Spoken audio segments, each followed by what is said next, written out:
by Ever Bilena, EB Naturals, Love and Body Works.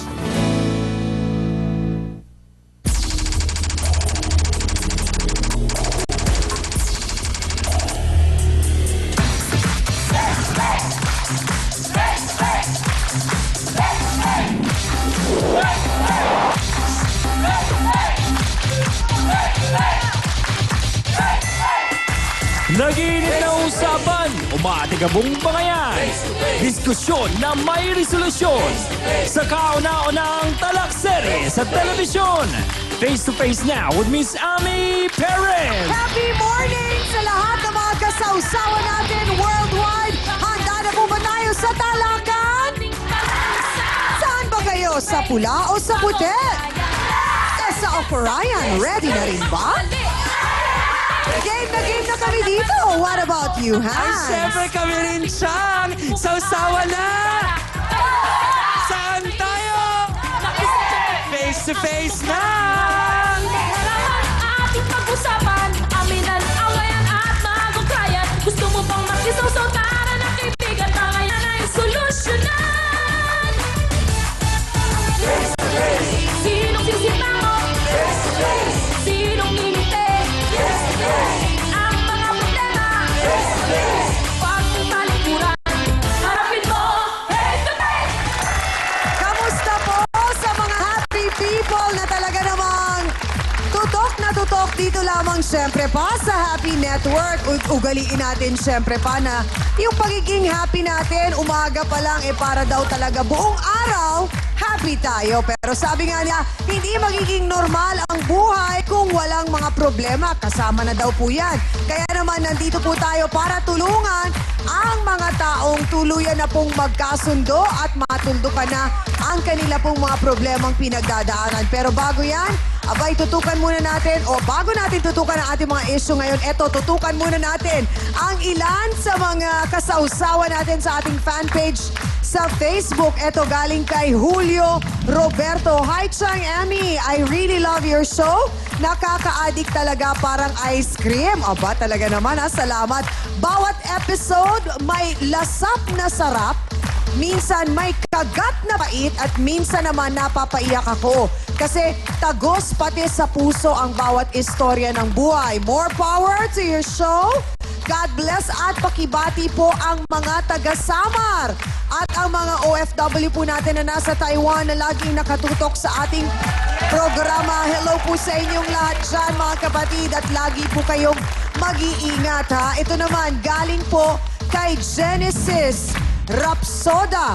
The best talaga ang face-to-face. Dito po, pag pinapanood ko yan, abay, kompleto na ang araw ko. Minsan nakakatawa na parang loko-moko you at minsan naman nakakaiyak na parang untold stories ang dating. At lahat detalyado na parang aksyon, aba? At kung minsan nga ay may mga nagtatalent portion na parang mga talentadong Pinoy. Ang galing naman ito, ha? At minsan naman ay nakakaaliw na parang willing-willy. At parang gumigising po ako ng maaga para pumasok sa school. Pinapanood ko na rin po ang Sapul sa 5. Uy, salamat naman po sa pagsuporta ninyo sa lahat po ng mga magagandang programa ng TV5. At paalala lang po mga kapatid, dahil nasa buwan na po tayo ng Marso, aba, gawin po natin na Fire Prevention Month. O, diba? At syempre, araw-araw na rin po para sa ating kaligtasan. Abay, kailangan lagi tayong mag-iingat. Ito po ay hatid sa atin ng Association of Philippine Volunteer Fire Brigades Incorporated. At kung may mga tanong po kayo, pwede po kayong tumawag sa kanilang hotline. Ito po, 522-2222. Yan. At mga happy people all around the world, kompleto na naman ang araw ninyo dahil magkakasama-sama na naman po tayo sa loob ng isang oras. Kaya simulan na po ninyo ang pagtutok. At syempre, ako pa rin po ang inyong Chang Ami na nagsasabing kung may problema ka, harapin mo, pag-usapan natin yan. At alam niyo ba mga kapatid, ay sobrang natutuwa ako dahil ito talaga pagpapatunay na pwede po ninyo kaming panoorin dito at makisawsaw sa amin dito sa Broadway Studio. Abay, balita ko, meron tayong kasama na. Hi! Anong pangalan mo? Lay po. Lay! Aba, ikaw daw ay madalas makisawsawan sa amin sa Facebook? Gabi-gabi po. Naku, maraming salamat sa mga komento mo. At nandito ka ngayon, live na live. Ano pakiramdam? Excited ka ba na makakapanood ka? Sobra. Yan, abangan mo. Mukhang maganda na naman ang storya natin ngayong araw na to na mukhang medyo marami na naman tayong mapupulot na aral. Salamat, Lay. At eto na ang talagang kasawsawan din ng mga sawsawero at sawsawera. Hindi lang sa Facebook, kundi dito rin sa studio. Walang iba kundi ang happy at talaga namang very loving na si Hans Mortel.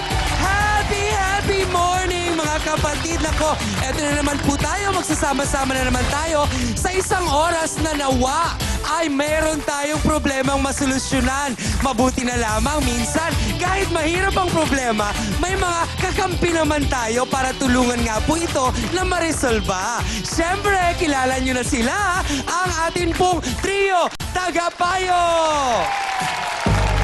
Abay, etong tatlong to, walang inuurungang problema. At ang maganda po siyan, malinaw nilang na ipapaliwanag sa ating mga bisita ang mga paraan kung paanong matutulungan hindi lamang ang bawat isa, kundi ang kanilang mga sarili. Unahin ko na po ang ating legal expert, ang ating pong napaka-alam sa batas na tagapayo dahil siya po ay Professor of Law ng College of Law ng University of the East. Wala pong iba kundi si Attorney Benedicto Acosta Jr. Ang ikalawa nating tagapayo, ito naman maalam sa interpersonal relationships dahil siya po ay Doctor of Psychology. Kaya yung mga hindi nagkakaintindihan, kaya niyang pagkasunduin. Wala pong iba kundi si Dr. Camille Garcia.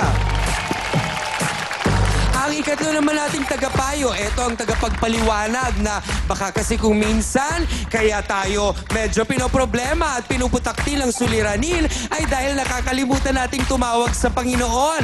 Ang ating pong spiritual advisor, Father Sally Merida. Ang mga tagapayo ng bayan nariyan at naghihintay sa problemang idudulog sa kanila. Siyang, ano na nga ba ang issue for today? Mga kapatid, si Sheena Lynn po, sinugod daw ng babae na kanyang kinakasama. Abay, ano ba nangyari? Ito po ang ating face-to-face issue of the day. Galit na galit si Sheena Lynn dahil sinugo daw siya ng kabit ng kanyang kinakasama. Bigla siyang kumatok. Pagbukas ko, bigla siyang umalis. Doon ko lang nalaman na si Ivy, yung babae niya. Kung gusto mo nga, sige tara, halika, hindi kita atrasan. Hindi ko tinatago yun. Totoo po talaga na may relasyon po kami ni JR. Bigla niya ako sinuntok, sinabunutan. Hanggang sa lumaban ako, nagsuntukan kami dalawa. Handa akong ipaglaban yung relasyon namin ni JR. Talagang matibay ka, malakas ang loob mo. Sige, magpanuntok tayo. Hindi ako natatakot sa'yo kahit malaki ka pa sa akin. Sa susunod na upakan mo ko, baka manghiram ka ng mukha sa aso. Sheena Lynn versus Ivy. Simula na ang talakan dito lang sa Face to Face. Simulan na po natin ang ating usapan ngayong umaga. Kasama po natin ang babaeng nilusob, ginulo, sinaktan at pinahiya pa raw sa sarili niyang bahay ng jowa niya. Teka, ang gulo. Ano ba nangyari? Alamin nga natin kay Sheena Lynn Pason. Pasok!